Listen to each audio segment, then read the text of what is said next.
if the Leafs lose to Florida tonight and Boston loses to Ottawa, the Leafs will play Boston. And Florida will play Tampa, which is actually a way better setup, I think, if you're the league. That's what you want. You want Florida-Tampa in the first round. For sure. I think you want Leafs-Bruins. But there has been this presumption that it'll be Leafs-Panthers regardless, and that's not the case.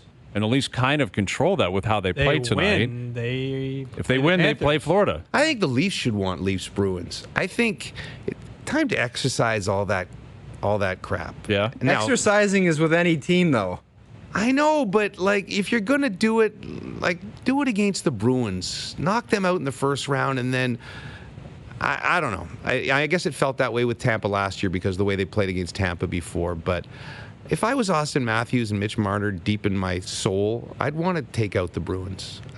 I'd be embarrassed by the way it's gone for the last few years, and even in the regular season here. So I don't know. I don't think they really care. I'm talking to Sheldon Keefe tonight in our pregame show. I don't think he really cares because it's a weird position on multiple fronts for him.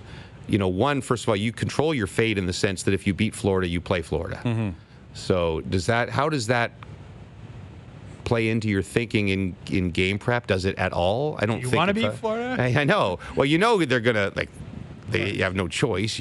So you're gonna do that, but there's got to be a lot of weird things going on in Sheldon's head. The same with the Matthews thing. Like I think the most fascinating scenario if he doesn't score tonight. I'm sure you guys have discussed it already, but man, maybe he's already talked to him, and it's like you're not playing tomorrow night, which is probably the right decision. I mean, 70 is a great number, but you want to throw a bone to your guy who's been your MVP all year. It's fascinating. You would make him not play?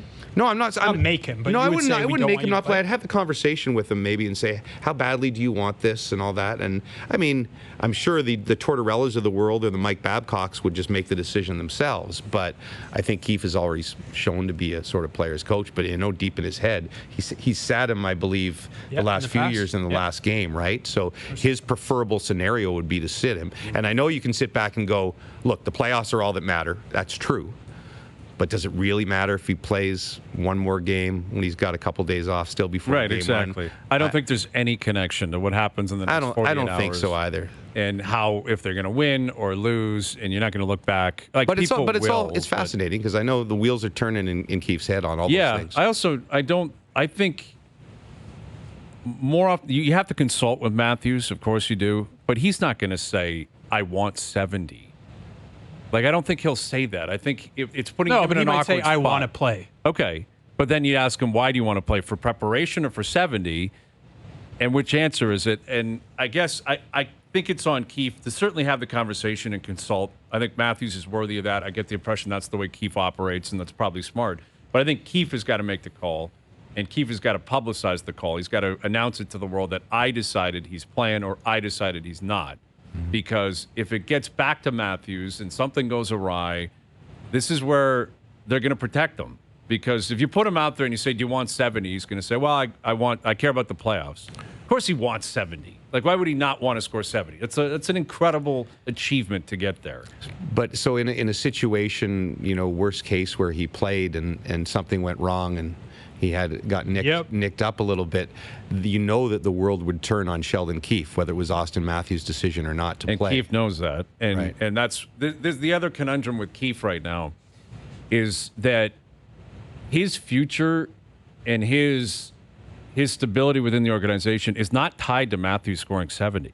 No. He doesn't get an extension because he scores 70. He sticks around and is in a good standing within the organization if they win in the playoffs. That's how he stays secure.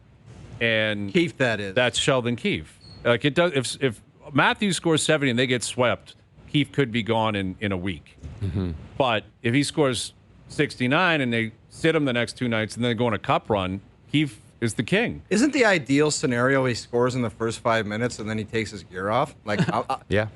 I'm not playing the guy one more shift, man. You might not have to. And they're short players, though, right? With McMahon out and Domi's out, forwards in particular. There was a classic line in the hockey news back in the day for Stevie Yzerman. He didn't play the last 10 days of the season. And the GM came out and said, the only ice I want Yzerman to see is in his drink. That would be the same for Auston Matthews. That's a good one.